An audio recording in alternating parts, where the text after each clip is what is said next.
அது இப்போ இருக்கிற யங்ஸ்டர்ஸ் வந்து நிறைய பேர் நான் 40 இல்லை 45 வந்து ரிட்டையர் ஆகணும்னு பிளான் பண்றாங்க.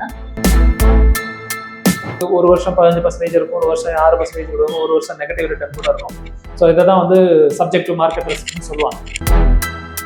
20 வருஷத்துக்கு எவ்வளோ நம்ம சேவ் பண்ணணும் அப்படின்றத கரெக்டாக கிளியர் பண்ணிட்டு அதை டிசிப்ளின்டாக கொண்டு போனாவே போதும், அந்த இன்வெஸ்ட்மெண்ட்டை கன்வெர்ட் பண்ணலாம். கோயிங் ஃபார்வர்ட் இன்னும் ஒரு 10-15 இயர்ஸில் பார்த்தீங்கன்னா average deposit rates will be around 3%. மாதம் 1.5 லட்சம் ரூபாய் நமக்கு பேசிவ் இன்கமாக வேணும் அப்படின்னா கிட்டத்தட்ட அவங்களுக்கு வந்து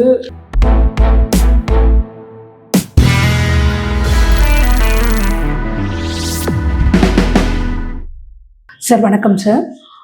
இப்போ வந்து இந்தியா மாதிரி ஒரு வளர்ந்து வரும் கண்ட்ரிகளில் நிறைய பேசுறது ஏர்லி ரிட்டையர்மெண்ட்டை பற்றி. 40 வயசில் நீங்கள் ரிட்டையர் ஆகணும் அப்படின்றது பல பேரோட கோலாக இருக்குது. இப்போ 40 வயசில் ரிட்டையர்ட் ஆகணும்னா என்ன பண்ணணும் சார்? இது நல்ல விஷயம். ரிட்டையர்மெண்ட் அப்படின்னா என்ன? அதாவது ஃபினான்ஷியலி ஃப்ரீடம். நான் என்னோட அன்றாட செலவு டெய்லி நம்ம யூஸ் பண்ண நம்மளோட மந்த்லி எக்ஸ்பென்ஸுக்காக நான் போய் ஒரு இடத்துல ஒர்க் பண்ணணும், இல்லை வந்து பிஸ்னஸ் பண்ணணும், டெய்லி ஓடிட்டு இருக்கணும், வேலை பார்த்தே ஆகணுன்ற கட்டாயம் இல்லாமல் நான் நினச்சா போய்க்கலாம், பண்ணிக்கலாம், ஏதோ ஒரு பிஸ்னஸ் டீல் முடிக்கிறேன் அந்த மாதிரி மட்டும் வச்சுட்டு என்னோட பேசிக் எக்ஸ்பென்ஸுக்கு ஒரு பேசிவ் இன்கம் நான் சேர்த்து வச்ச அசெட்லேயோ அதுலேருந்து ரெகுலர் எக்ஸ்பென்ஸுக்கு வந்துட்டு இருக்கணும். அந்த மாதிரி இருக்கிறதுக்கு பேர் தான் வந்து ஃபினான்ஷியல் ஃப்ரீடம். அதை தான் ரிட்டையர்மெண்ட் சொல்கிறது. அதை நான் வந்து 40 வயசுல ரிட்டையர் ஆகிறோமா, இல்லை 50 வயசுல ரிட்டையர் ஆகணுமா, 60 வயசுல இல்லை 80 வயசு வரைக்கும் ஒர்க் பண்ணிட்டே இருக்குமா அப்படின்றத நம்ம தான் டிசைட் பண்ணணும். அது இப்போ இருக்கிற யங்ஸ்டர்ஸ் வந்து நிறைய பேர் நான் 40 இல்லை 45 வந்து ரிட்டையர் ஆகணும்னு பிளான் பண்றாங்க. எப்போ அது பிளான் பண்ணணும் அப்படின்னா அட்லீஸ்ட் ஒரு 25 வயசுல அவங்க கரியர் ஸ்டார்ட் பண்ணும் போதாவது பிளான் பண்ணணும். 40 வயசுல ரிட்டையர் ஆகணும் 39வது வயசுல டிசைட் பண்ணா முடியாது. ஸோ அதுக்கு கண்டிப்பா டைம் கொடுக்கணும்.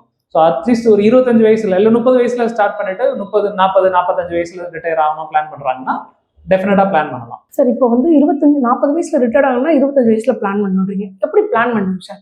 வேலைக்கு சேர்ந்தனைக்கே பிளான் பண்ணிடுறதா, இல்லை அவங்களுக்கு அதை பற்றி அவேர்னஸை கிரியேட் பண்ணிட்டு அதுக்கப்புறம் பிளான் பண்ணுறது? எப்படி பிளான் பண்ணுறதுங்க சார்? பேசிக்கா ரிட்டையர்மெண்ட் அப்படின்னா என்ன அர்த்தம்னா நமக்கு ஒரு ரெகுலர் எக்ஸ்பென்ஸ் இருக்கு. இப்போ நம்ம ஒரு ஃபேமிலி ரன் பண்றோம், ஒரு ஃபேமிலி மேரிடு, ஒரு ஸ்கூல் கிட்ஸ் இருக்கு அப்படின்னா அப்பார்ட் ஃப்ரம் அந்த ஸ்கூல் ஃபீஸ், இன்சூரன்ஸ், சேவிங்ஸ் இதெல்லாம் இல்லாமல் ஒரு பேசிக் லிவிங்க்குன்னு ஒரு காஸ்ட் இருக்கு.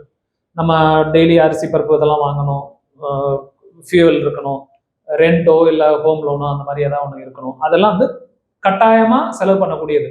ஒரு மிடில் கிளாஸ் ஃபேமிலியில் ஆவரேஜாக இப்போ 30,000 50,000 மந்த்லி காஸ்ட் ஆகுது இதெல்லாம். ஸோ 30,000 வச்சுக்கோங்களேன். இந்த 30,000 மாசத்துக்கு ஆகுது. அவரோட 25வது வயசுல 28வது வயசுல அவர் வந்து ஒரு ஃபேமிலியோட இருக்காரு. அது அப்படின்னா அடுத்த 15 வருஷத்துல இந்த பேசிக் எக்ஸ்பென்ஸ் அவர் ரிட்டையர் ஆகும்போது அவருக்கு அந்த கமிட்மெண்ட்லாம் இருக்காது. பசங்களை படிக்க வைக்கணும், படிச்சு முடிச்சிருப்பாங்க. அவர் வேற ஏதாவது கமிட்மெண்ட் இருந்ததுன்னா எல்லாம் முடிச்சிருப்பாங்க. ஸோ அவங்களோட அந்த பேசிக் லிவிங்க்கு தேவையான கமிட்மெண்ட் இதே இப்போ அவர் மெயின்டைன் பண்ற அதே லைஃப் ஸ்டைல அடுத்த ரிட்டையர்மெண்ட் லைஃப்லையும் மெயின்டைன் பண்ணணும்னா இந்த 30,000 தேவைப்படுறது 15 வருஷத்துல கிட்டத்தட்ட வந்து ஒரு 1.3 லேக் அந்த ரேஞ்சில் வந்து தேவைப்படும் மாசம். அது அப்படியே இன்னும் இன்க்ரீஸ் ஆகிட்டு போகும் டியூ டு இன்ஃப்ளேஷன். ஸோ அந்த 15 வருஷம் கழிச்சு அந்த 1.3 லேக்ஸ் தேவைப்படுதுன்னா அதுக்கு நம்ம எவ்வளோ கார்பஸ் கிரியேட் பண்ணி வச்சிருக்கணும். ரிட்டையர்மெண்ட் கார்பஸ் அப்படின்றத எவ்வளோ நம்ம அந்த 40வது வயசுல 15 வருஷத்துல எவ்வளோ நம்ம ஜென்ரேட் பண்ணி வச்சிருக்கணும் அப்படின்றது இருக்கு. ஸோ அதுக்கு நம்ம இப்போ இருந்து மாசம் மாசம் எவ்வளோ சேவ் பண்ணிட்டு வரோம், இன்வெஸ்ட் பண்ணிட்டு வரணும் அப்படின்னு பண்ணிட்டு வந்தோம் கால்குலேட் பண்ணோம்னா தான் நம்ம அதை வந்து ஏர்லி ரிட்டையர்மெண்ட்டை வந்து அச்சீவ் பண்ண முடியும். சார் இப்போ வந்து 30,000 இன்னைக்கு செலவுன்றது அடுத்த 15 வருஷம் கழிச்சு கிட்டத்தட்ட ஒரு 1.5 லட்சம் ரூபா ஆகுன்றீங்க மந்த்லி. அப்போ 40 வயசுல ரிட்டையர் ஆக போறேன், ஏன்னா ஒரு பேஷன் நோக்கி போறேன்னு முடிவு பண்ணவங்க இப்போ எவ்வளோ சேர்க்க ஆரம்பிக்கணும் சார்? மாசம் எனக்கு 1.5 லட்சம் ரூபாய் என்னோட எக்ஸ்பென்சஸ்க்கு வேணும் அப்படின்னா நான் இப்போ எவ்வளோ இன்வெஸ்ட் பண்ணா அதை என்னால் அச்சீவ் பண்ண முடியும்? மாசம் 1.5 லட்சம் ரூபாய் நமக்கு பேசிவ் இன்கமா வேணும் அப்படின்னா கிட்டத்தட்ட அவங்களுக்கு வந்து 18 லேக்ஸ் அப்படின்னும் போது 18 லேக்ஸ் இயர்லி எடுக்கணும் அப்படின்னா அவங்களுக்கு அட்லீஸ்ட் ஒரு 4 crores ஆகுது கார்பஸ் கிரியேட் பண்ணியிருக்கணும். அந்த 4 crores ரீச் பண்ணணும்னா இப்போ 15 இயர்ஸில் வந்து அட்லீஸ்ட் அவங்க ஒரு 60,000 மாதம் 60,000 ரூபா கிட்ட எஸ்ஐபியில் 15 வருஷத்துக்கு இன்வெஸ்ட் பண்ணாங்கன்னா will be reaching approximately around 4 crores. So மாதம் 60,000 ரூபாய்க்கிட்ட இன்வெஸ்ட் பண்ணணும் பண்ணிட்டு வந்தாங்கன்னா 15 வருஷத்துல கிட்டத்தட்ட 4 crores வரும். 4 crores இருந்ததுன்னா அவங்க அதுல இருந்து விட்ராயல் மாசம் 1.5 லட்சம் ரூபாய்ட்ட க்ளோஸ் டு 1.5 லட்சம் ரூபாய்ட்ட விட்ராயல் பண்ணிட்டே இருக்கலாம். அதுக்கு SWPன்னு ஒரு ஆப்ஷன் இருக்கு மியூச்சுவல் ஃபண்ட்ல, சிஸ்டமேட்டிக் விட்ராயல் பிளான். அதை வச்சுட்டு அவங்க விட்ரா பண்ணிட்டு வந்தாங்கன்னா அவங்களுக்கு லைஃப் லாங் வந்து அதுல இருந்து விட்ராயல் காஸ்ட் இன்க்ரீஸ் அதுக்கு தகுந்த மாதிரி இன்க்ரீஸ் பண்ணிட்டு இருக்கலாம். அண்ட் மோரோவர் அவங்களோட அந்த கார்பஸும் அப்படியே அதோட க்ரோத்தும் இருக்கும். அவங்களோட பசங்களுக்கோ அதுக்கோ வந்து அதை டிரான்ஸ்ஃபர் பண்ணி விடலாம். சார் இப்போ வந்து ஒருத்தர் 40 வயசுக்கு அவரோட பேஷன் நோக்கி போறாரு அப்படின்னா அவர் கார்பஸ் கிரியேட் பண்ணிட்டாரு. அந்த கார்பஸ் மட்டும் போருமா? 40 வயசுக்கு அப்புறம் ஒரு பேஷன்ல ஏதோ பிசினஸ் பண்றாரு, இல்லை வாட் எவர் இட் இஸ் வேற ஏதாவது பண்றாருன்னா அப்பவும் அதுக்கு அடுத்த ஸ்டேஜுக்கான ரிட்டையர்மெண்ட்டுக்கு அவர் பிளான் பண்ணணுமா, இல்ல அந்த கார்பஸே போருன்னு விட்டுலாமாங்க சார்? அது வந்து இண்டிவிஜுவல் பொறுத்தது. இப்போ அவங்களுக்கு ரிட்டையர்மெண்ட், அதாவது பேசிக் லிவிங்க்கு தேவையான ஃபண்டை மட்டும்தான் இந்த கார்பஸ்ல இருந்து எடுக்க போறாரு. அவர் ஒரு பிசினஸுக்கு தேவைப்படுறதையோ இல்ல மற்ற கமிட்மெண்ட் தேவைப்படுறது இதுல டச் பண்ணாத வரைக்கும் வேற எதுவும் பண்ண தேவை இருக்காது. ஸோ அந்த 4 crores கிரியேட் பண்ணிட்டாரு, அதுல இருந்து மந்த்லி விட்ராயல் போட்டுட்டு இருக்காரு, அது வந்துட்டு இருக்கு பேசிக் லிவிங்க்கு. அதுனா ஓகே. அதுக்கு மேல அவரோட லக்ஸுரி ஸ்பெண்டிங் இல்ல வெக்கேஷன் போறான் இது போறான்னா அதுக்கு தனியா தான் பண்ணிக்கணும். ஸோ அது வந்து இதுல டச் பண்ணாத வரைக்கும் இது அப்படியே டிஸ்டர்ப் ஆகாம போயிட்டே இருக்கும் இந்த பேசிக் லிவிங். இப்போ இந்த எக்ஸாம்பிளுக்கு சொன்னேன் இல்லையா, அதுல வந்து இந்த 4 crores கார்பஸ் கிரியேட் பண்ணிட்டாருன்னா அவரு 40 yearsல ரிட்டையர் ஆயிட்டாலும் வேற ஏதோ ஒரு பிசினஸ் பண்றாரு, அது பண்ணிட்டு இருந்தாலும் இந்த பேசிக் லிவிங்கான 1.5 லட்சம் ரூபாய் எடுத்துட்டு இருக்காரு. அது அடுத்த ஒரு 35 years 40 years ஆனாலும் அந்த இதோட மார்க்கெட்ல இருக்கிற growth இருந்துகிட்டே இருக்கும், காம்பவுண்ட் ஆகிட்டு இருக்கும். அதனால அந்த 4 crores வளர்ந்துட்டு தான் இருக்கும். அது இல்லாம இவர் விட்ராலும் பண்ணிட்டு இருக்கலாம். அது அடுத்த ஒரு 35 yearsக்கு வந்து இவர் அதுல இருந்து SWP மூலமா விட்ரா பண்ணிட்டே போகலாம். வேற எந்த விதமான அடிஷனல் இன்வெஸ்ட்மெண்ட்டும் தேவைப்படாம தேவை. சார் வேற ரிட்டையர்மெண்ட்டுக்கு ஏர்லி ரிட்டையர்மெண்ட் பிளான் பண்றவங்க வேற என்னெல்லாம் கவனத்துல வச்சுக்கணும் சார்? ஏர்லி ரிட்டையர்மெண்ட்ங்கிறது இப்போ புது கான்செப்ட் தான். அப்படிங்கிறப்ப அவங்க என்னென்னலாம் மைண்ட்ல வச்சுக்கிட்டு அவங்க ரிட்டையர்மெண்ட் பிளான் பண்ணணும்? மெயின் திங் வந்து அந்த இன்ஃப்ளேஷன், இப்போ நம்மளோட எவ்வளோ காஸ்ட் பேசிக் லிவிங்கான காஸ்ட். ஸோ இதை கால்குலேட் பண்ணிட்டு அதை வந்து ஆரம்பிச்சிட்டாங்க அப்படின்னா எவ்வளோ இயர் இருக்கு நமக்கு ரிட்டையருக்கு பிளான் பண்றோம். இப்போ 15 வருஷத்துல நீங்க சொன்ன 25வது வயசுல பிளான் பண்றாரு, 40 வயசுல ரிட்டையர் ஆகணும். ஓகே, இல்லை எனக்கு 45 வயசுல பண்ணணும்னா அந்த 20 வருஷமா 20 வருஷத்துக்கு எவ்வளோ நம்ம சேவ் பண்ணணும் அப்படின்றத கரெக்டாக கிளியர் பண்ணிட்டு அதை டிசிப்ளின்டா கொண்டு போனாவே போதும், அந்த இன்வெஸ்ட்மெண்ட்டை கண்டு பண்ணலாம். இன்கேஸ் இப்போ 45 வயசுன்னு பிளான் பண்றோம், நம்ம இன்பிட்வீன் நம்ம ஒரு 60,000 எக்ஸாம்பிளுக்கு 60,000 SIP பண்ணிட்டு வர்றோம். நடுவில் அவங்களுக்கு வேற ஏதோ பிசினஸ் டீலிங்கோ ஏதோ ஒரு வந்து திடீர்னு ஒரு அடிஷனலா 10 lakhs 15 lakhs வருது. அதை வந்து இப்போ ஒரு 2-3 yearsல மறுபடியும் ஆட் பண்றாரு, இதுல டாப் அப் மாதிரி பண்ணிட்டு ஆட் பண்றாரு. அப்படின்னும் போது நமக்கு அந்த 45 years பிளான் பண்ணது ஏர்லியா கூட வந்துடும். அது வரும்போது நம்மளோட அந்த கார்பஸ் கிரியேட் ஆயிடுச்சு அப்படின்னா நம்ம ரிட்டையர்மெண்ட்டை ஸ்டார்ட் பண்ணிக்கலாம். ஸோ அதனால அந்த அடிஷனலா ஏதாவது போனஸ் வருது, இல்லை வந்து வேற ஏதாவது பிசினஸ்ல டீல் முடிச்சதுனால வருது, அந்த அடிஷனல் இன்கம் வருதுன்னா அதை கூட நம்ம இன்வெஸ்ட்மெண்ட்டா கன்சிடர் பண்ணலாம். சார் இப்போ ஒருவேளை அவர் வந்து 40 வயசு இல்லாம 60 வயசுக்கு பிளான் பண்றாரு அவர் அப்படின்னா அப்போ 60 வயசுல ரிட்டையர்ட் ஆகும்போது என்னெல்லாம் பிளான் பண்ணிக்கணும் சார்? அவங்க எவ்வளவு கார்பஸ் கிரியேட் பண்ண வேண்டியிருக்கும் சார்? ஓகே, ஸோ 2 விஷயம்.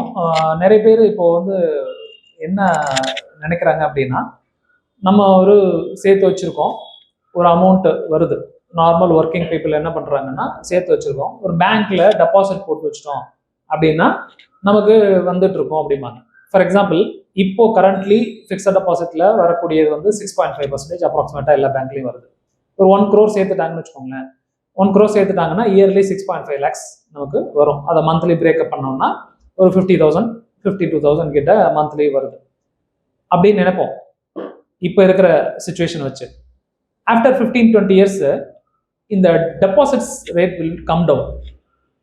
என்னன்னா இப்போ நீங்க ஒரு 10 years பேக் 2010-15 அந்த பீரியட்ல பார்த்தீங்கன்னாலும் ஃபிக்ஸட் டெபாசிட்ல எல்லாம் 10-11% பேங்க்ஸ்ல கொடுத்துருந்தாங்க. அதே மாதிரி லோன் எடுக்கிறதும் 12% அந்த மாதிரி இருக்கும். இப்போ எல்லாமே இன்ட்ரெஸ்ட் ரேட் வந்து ஆவரேஜா 6.5-6.7 தான் இருக்கு. கோயிங் ஃபார்வர்ட் இன்னொரு 10-15 yearsல பார்த்தீங்கன்னா average deposit rates will be around 3%, less than 3% கூட இருக்கலாம். ஸோ அப்போ நம்ம அதே 1 crore வச்சிருந்தோம்னா நமக்கு கிடைக்கக்கூடியது பேங்க்ல இருந்து கிடைக்கக்கூடிய இன்ட்ரெஸ்ட்னு பார்த்தீங்கன்னா அரௌண்ட் 3 lakhs தான் வரும். ஸோ மாசம் பிரேக் பண்ணி பார்த்தோம் அப்படின்னா 20-25,000 எடுக்க முடியாது. ஸோ அந்த ஆஃப்டர் 15 years இந்த 25,000ன்றது ஒரு 1 week செலவுக்கு கூட பத்தாது. ஸோ அப்போ இந்த நார்மல் கன்வென்ஷன் டைப்ல இந்த டெபாசிட் மட்டும் வச்சுட்டு பண்ணியிருந்தாங்கன்னா பண்ணாது. ஸோ அப்போ என்ன பண்ணணும் அப்படின்னா இந்த மாதிரி 12% 10% 12% அந்த மாதிரி கொடுக்கக்கூடிய ரிட்டர்ன்ஸ் கொடுக்கக்கூடிய ஏதாவது ஒரு மியூச்சுவல் ஃபண்ட்ஸ்ல அந்த மாதிரி பண்ணும்போது தான் இது வரும். இப்போ நம்ம இப்போ 25 வயசுல ஸ்டார்ட் பண்ணா நீங்க கேட்ட கேள்வி 40 வயசுல பண்ணா என்னென்ன பண்ணணும், ஒரு 60,000 சேவ் பண்ணணும்னு சொன்னேன். இதே 60 வயசுன்னும் போது நீங்க வெறும் ஒரு 5,000 6,000 அந்த ரேஞ்சில் பண்ணாவே போதும். ஏன்னா லாங்கர் தட் டென்யூர் இந்த காம்பவுண்டிங் வந்து மேஜிக்காக ஒர்க் ஆகும். ஸோ அது ஒர்க் ஆகும்போது இந்த 4 கோடி அதுக்கு மேலே ஜென்ரேட் ஆகும். ஈவன் ஒரு மந்த்லி 5,000 6,000 பண்ணா கூட 35 வருஷம் இருக்கு. 35 வருஷத்துல வந்து அது மல்டிபிள் ஆகிட்டு ஈவன் மோர் தேன் 4 crores ஜென்ரேட் ஆகும். ஸோ அதுக்கப்புறமா ஒன்ஸ் அது ரிட்டையர்மெண்ட் பண்ணிட்டாங்கன்னா அதை என்ன பண்ணலாம் அப்படின்னா அந்த கார்பஸ் கிரியேட் ஆனதை அதை ஸ்பிளிட் பண்ணிட்டு ஒரு ஃபிக்ஸட் இன்கம்ல பாதியும் ஒரு க்ரோத் வர்ற மாதிரியான பாதியிலையும் போட்டு இன்வெஸ்ட் பண்ணிட்டு இதுல இருந்து கொஞ்சம் அதுல இருந்து கொஞ்சம் அந்த மாதிரி பக்கெட் மாதிரி வச்சுட்டு அதுல இருந்து நமக்கு டெய்லி மந்த்லி இன்கம் மாதிரி செட் பண்ணிட்டோம்னா அது பாட்டுக்கு வந்துட்டே இருக்கும். அப்போ நம்ம வந்து வேற அதை பத்தியும் கவலைப்பட தேவை. நமக்கு இன்ட்ரெஸ்ட் ரேட் குறையுது, இது மார்க்கெட் ஏறுது இறங்குறத பத்தி கவலைப்படுது. சார் இப்போ ஒரு கொஸ்டின் எனக்கு நீங்க பேசினது தோணுது. ஃபார் எக்ஸாம்பிள் வந்து இன்ட்ரெஸ்ட் ரேட்லாம் யூஎஸ்ல இருக்க மாதிரி குறைஞ்சிரும், இன்னும் அடுத்த 10 to 15 இயர்ஸ்ல 3% வந்துடும் அப்படின்றீங்க. அப்போ மியூச்சுவல் ஃபண்ட்லையும் இவ்வளோ ரிட்டர்ன் கிடைக்குமா நமக்கு? இப்போ வந்து 12% கிடைக்குது, மியூச்சுவல் ஃபண்டோட ரிட்டர்ன்ஸும் குறையாதா இல்லை அப்படியே தான் இருக்குமாங்க சார்? மியூச்சுவல் ஃபண்டோட ரிட்டர்ன்ஸ் 12%ன்றது ஃபிக்ஸடு கிடையாது. அது ஃப்ளக்சுவேஷன், ஏறும் இறங்கும். ஒரு வருஷம் 15% இருக்கும், ஒரு வருஷம் 6% இருக்கும், ஒரு வருஷம் நெகட்டிவ் ரிட்டர்ன் கூட இருக்கும். ஸோ இதை தான் வந்து சப்ஜெக்ட் டு மார்க்கெட் ரிஸ்க்னு சொல்லுவாங்க. அது வந்து ஃபிக்ஸடு கிடையாது. எதை நம்ம ஒரு பெஞ்ச் மார்க் மாதிரி ஒரு 12% எதுக்காக சொல்றோம் அப்படின்னா, ஜென்ரலா ஒரு கண்ட்ரியோட ஜிடிபி க்ரோத் பிளஸ் இன்ஃப்ளேஷன் இது ரெண்டும் சேர்த்து நம்ம மார்க்கெட்ல ரிட்டர்ன்ஸாக கிடைக்கும். அது வந்து ஹிஸ்ட்ரியில 35 வருஷம் ஹிஸ்ட்ரியில் எடுத்து பார்த்தோம்னா அப்படிதான் இருக்கும். ஸோ இப்போ நம்மளோட எக்கானமி க்ரோ ஆகுறது அந்த ஜிடிபியை வச்சு தான் மெஷர் பண்ணுவோம். நம்ம இந்தியாவோட எக்கானமி அடுத்து ஒரு 10-15 இயர்ஸ்க்கு ஒரு 6 to 7% க்ரோத் இருக்கும் அப்படின்றது ஒரு அசம்ஷன். அது மாதிரி நிறைய அந்த ஃபண்டமெண்டல்ஸ் எல்லாமே ஸ்ட்ராங்காக இருக்கு, அது மாதிரி தான் ஆகும். அதே மாதிரி இன்ஃப்ளேஷனும் இதே க்ரோத் அச்சீவ் பண்ணும்போது இந்த இன்ஃப்ளேஷனும் ஒரு 5 to 6% இருக்கும் ஆஸ் லாங் அஸ் இந்த க்ரோத் இருக்கிறது. ஸோ அப்போ இது ரெண்டும் சேர்த்து பார்க்கும்போது நமக்கு அந்த 12%ன்றது அடுத்து 10-15 இயர்ஸ்க்கு வரும். ஓரளவுக்கு அந்த இன்ஃப்ராஸ்ட்ரக்சர் டெவலப்மெண்ட்லாம் முடிஞ்சிருச்சு. அந்த எக்கனாமிக் க்ரோத் வந்து இதே 6.57 ஆகாம ஒரு இன்னும் கொஞ்சம் குறையுது. இப்போ டெவலப்டு கண்ட்ரீஸ்ல எல்லாம் 2-3% ஜிடிபி க்ரோத் இருந்துச்சுனால பெரிய விஷயமா இருக்கு.